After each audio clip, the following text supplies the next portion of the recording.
Kinaklas na. Ito yung shafting gear niya guys. Sa kabila. Yung kabila kick yun. Gear. Kick. Ito kasi nakalagay sa mga gear. Oh, okay. Gear ng primera, tercera, segunda. Oh, dyan sa lahat to. Oh. Mahal din pala yan. 1,000 may kita ata, no? Sobra pa yan. Sobra pa yan. So, kailangan ingatan din. Hindi mo rin masabi ng ingatan kasi sa katagalan, di ba? Eh, tagal na rin. Ako sa akin, medyo ano pa, okay pa naman.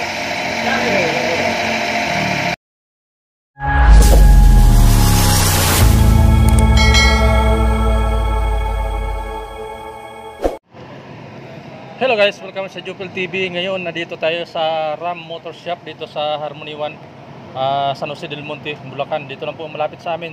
So, marami na papagawa. So, ngayon, nandito tayo. Pagawa rin tayo ng ating motor. Ngayon, may nakita tayo dito guys na isang motor din na katulad ng EC60 natin. So, napudpud ang kanyang shafting gear. So, ipapakita natin sa inyo bakit napudpud yan. Mahal pala to guys, mahal pala to yung shafting gear. So yan, tara tingnan natin.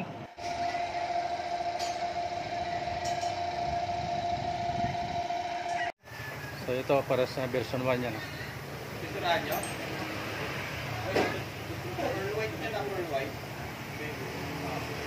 Tabi.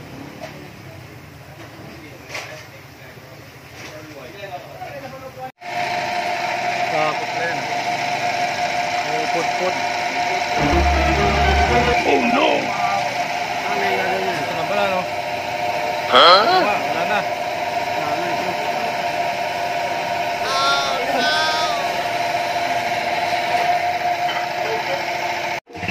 Ito yung isang easy guys, no? Durog yung kanya. Ano tawag yan daw? Shafting. Shafting? Shafting gear.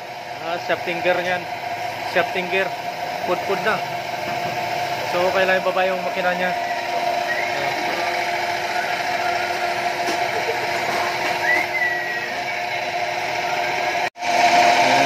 Kinaklas na.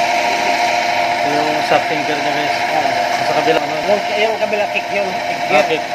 Ito kasi nakalagay sa mga gear. Oh, okay. Gear ng primera, tercera, segunda. Oh, dyan sa lahat to. Oh. Mahal din pala yan. 1,000 may kita ata, no? Sobra pa yan. Sobra pa yan? Kailangan ingatan din. Hindi mo rin masabi ng ingatan kasi sa katagalan, di ba? Eh, tagal na rin. Ako sa akin, medyo ano pa, okay pa naman. So yan guys, so, nakakabili na siya ng shafting gear to. So nasa 2,000 na ito. Oh no! Laking napudpud siya yung shafting gear. Ngayon na yun, ginabi.